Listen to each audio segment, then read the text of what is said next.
So we'll move on to the external hedging, which is called as a forward contract.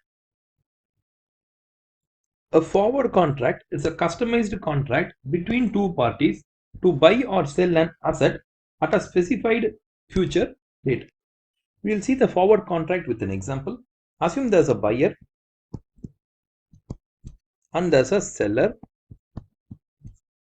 The buyer wants to buy gold. Okay, the price of gold today is at 3,000. The buyer feels the price can go to 3,500 and he wants to buy the gold, but not now, in 3 months time. So in 3 months he feels that the price might go to 3,500, but he says that I will buy the gold at 3,200, whatever the price is. Okay, whatever the price is, he will buy the gold at 3,200. On the other side, there's a seller who sells a contract. He feels the price of gold will not even be 3,100 in 3 months time. So he feels that there is a guy who's willing to buy the same gold at 3,200 rupees in 3 months time.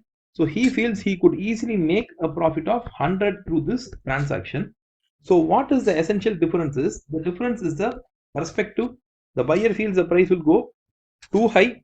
The seller feels the price might not go too high. Okay, or he might even feel the price can even go lower. Okay, so only when there's a two different perspective, a contract usually gets created. The forward contract is fixed at 3,200. Okay, so that is about the contract. So on the third month, what would happen? The buyer will give 3,200 rupees to the seller, and the seller will give the gold to the buyer. But who's profited through this transaction? It's not about the profit or loss about the transaction. It's about the fixing of the gold rate, okay, today, so that it would be like paid on the third month end, and the gold would be received irrespective of the market price. We'll have a computation like this. So we'll take the buyer and we'll take the seller.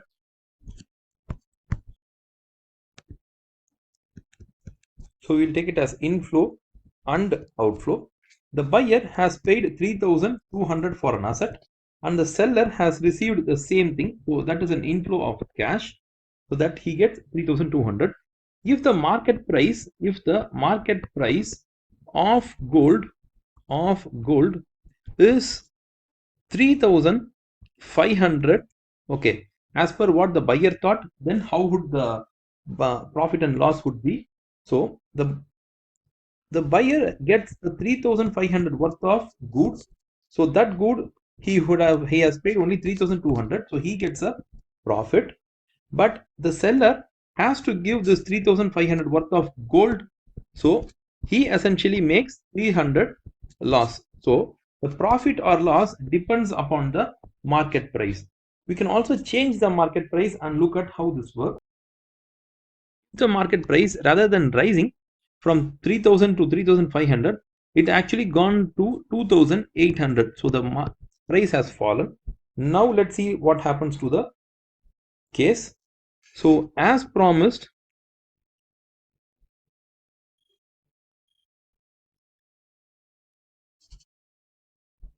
the 3,200 will move from the buyer to the seller.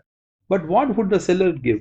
The seller will only give 2,800 worth of the gold. The gold would be transferred. That is the market price of the gold. That is what he will transfer. The buyer has actually paid too much. He has given 3,200 to get a gold which is only 2,800 worth. So he is going to lose around 400 rupees. And for the seller, like what he thought the price will move only from 3,000 to 3,100, but the price has actually gone to 2,800. So the difference between these two will give him the profit. Okay, so the profit or loss in the forward contract depends upon the forward price which has been fixed and the market price on the expiry of the contract.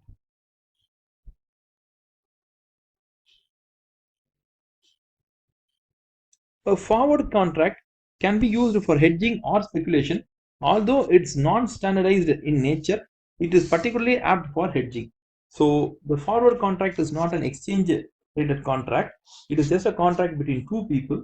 So this is like very good or apt for hedging purpose, and the people can involved in hedging or even for speculation purpose. Forward contract can be customized because it is not an exchange traded contract. It can be customized for any commodity, amount, or delivery date. Forward contract settlement can occur on cash or delivery basis. So we spoke as an example of gold. It is not the actual gold that has to be given from the seller to the buyer. It can also be the gold's worth. That is, gold would not be exchanged in hand. Even the worth of the gold, that is the 2,800 rupees or the 3,500 rupees, the worth of the gold can also be transferred. So it can be a cash based settlement or the delivery of gold based settlement. Forward contracts do not trade on a centralized exchange and are therefore regarded as over the counter instruments. So forward contracts do not trade in the centralized exchange. They are then called as over the counter instruments.